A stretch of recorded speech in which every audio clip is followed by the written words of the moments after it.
गजरामा मूलतः सजाले पगली अपन आँखी के गजरामा मूलतः सजाले गोरी अपन आँखी के गजरामा गजरामा गजरामा गजरामा गजरामा गजरामा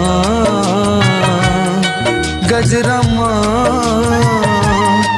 गजरामा गजरामा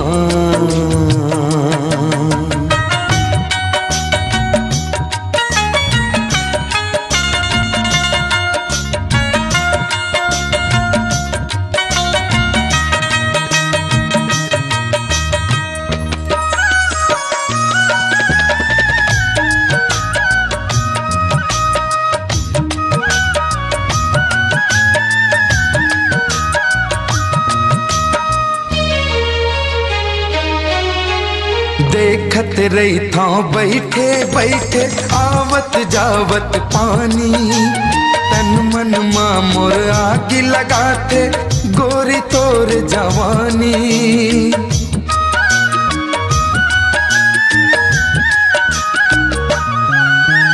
देखत रही था बैठे बैठे आवत जावत पानी तन मन माँ मोर आग लगाते गोरी तोर जवानी मन भौरा अटक गे हवे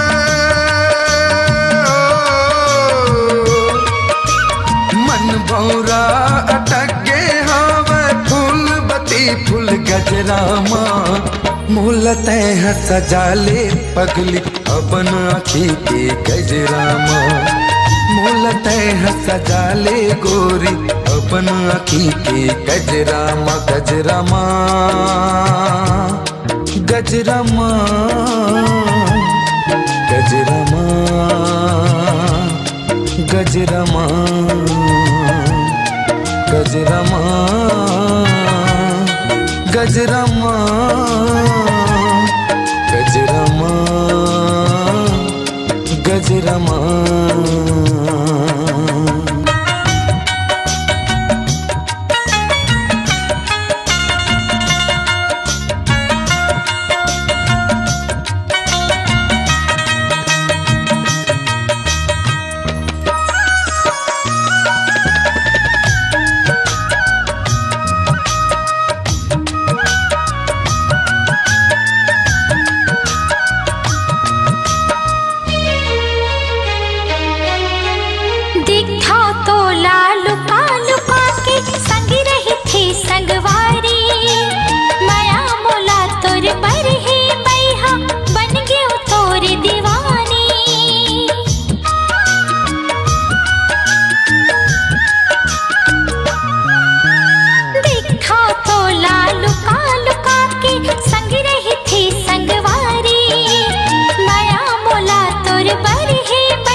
के गजरामा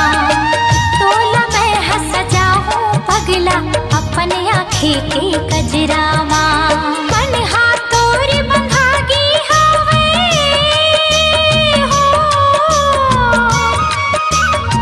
मन हाथोर बंधागी हवे मोर मया के अचरामा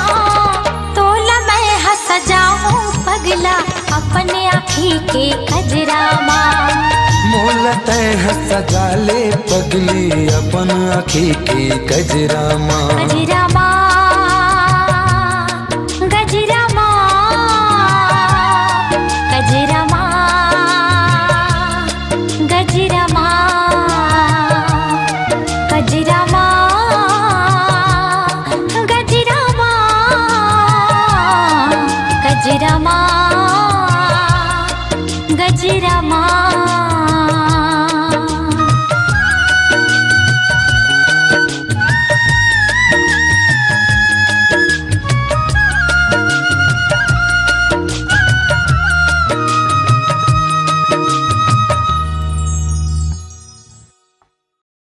अपनी आवाज को दीजिए एक नया मुकाम। डिजिटल रिकॉर्डिंग की दुनिया का जाना पहचाना नाम स्वरांजलि, जहां गूंजती हैं ध्वनियां अपनी माटी की सौंधी सुगंध के साथ। छत्तीसगढ़ी संगीत के विविध रंग जो पहुंचाते हैं पूरे प्रदेश में डिजिटल रिकॉर्डिंग के संग। स्वरांजलि स्टूडियो, नेमीचंद गली नंबर 2, गंजपारा, रायपुर।